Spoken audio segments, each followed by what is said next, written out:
One women show ఇది. Hero చచ్చిపోయినా కూడా అనుష్క పోరాడింది పోయా. సెకండ్ హాఫ్ మాత్రం చించేశారు. But with the public మించిపోయిందండి.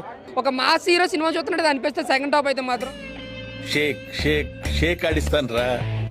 Cinema యాస్టీజ్ అలానే ఉంది. ఇంటర్వెల్ బ్యాంక్ పని అయిపోయింది అనుకున్నారా?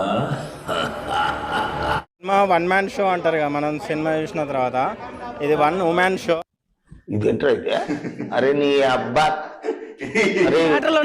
Only యాక్షన్లే, sweet action scene సావగొట్టే. పని అయిపోయింది అనుకున్నారా? మాత్రం ఒక మాసివ్ గా ఒక ఎలివేషన్స్ తో బోరు కొట్టకుండా తీశారు అంతే.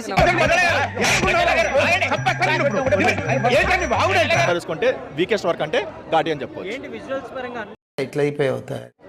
ఘాటీస్ అంటే గంజా సప్లై చేసే వాళ్ళు అని చెప్పేసి இது என்னன்னா நம்ம பவன் கல்யாண் என்டிஆர் எல்லாம் அடிக்க நான் நோ சொன்னேன்.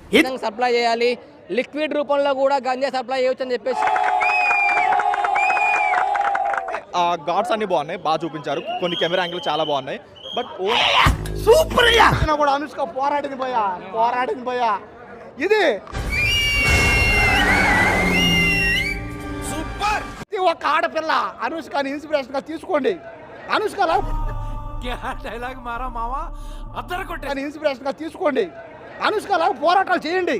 నాకు వాళ్ళకు కూడా మన వాళ్ళు తీసిపోరు.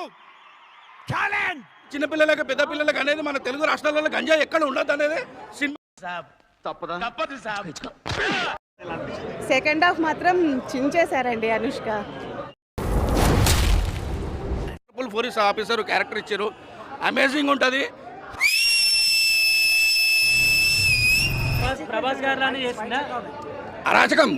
అరాచకం మొత్తం పోతారు, మొత్తం పోతారు.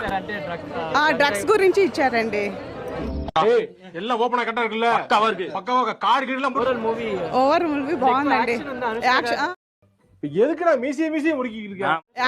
యాక్షన్ బాగుందండి. సెకండ్ హాఫ్ అంతే యాక్షన్. అనుష్క శర్మ మాట్లాడండి మీరు. ఫస్ట్ హాఫ్ పెద్ద అనిపించలేదు కానీ సెకండ్ హాఫ్ మాత్రం ఒక మాసివ్ గా ఒక ఎలివేషన్స్.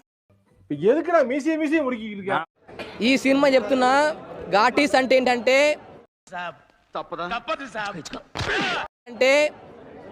ఘాటీస్ అంటే గంజా సప్లై చేసే వాళ్ళు అని చెప్పేసి పోతారు, మొత్తం పోతారు.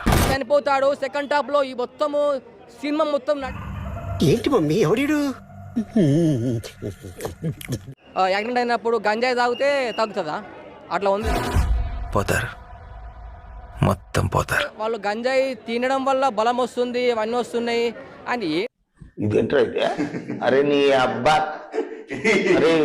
యాక్సిడెంట్ అయినప్పుడు గంజాయి తాగితే తగ్గుతుందా? అట్లా పోతారు, మొత్తం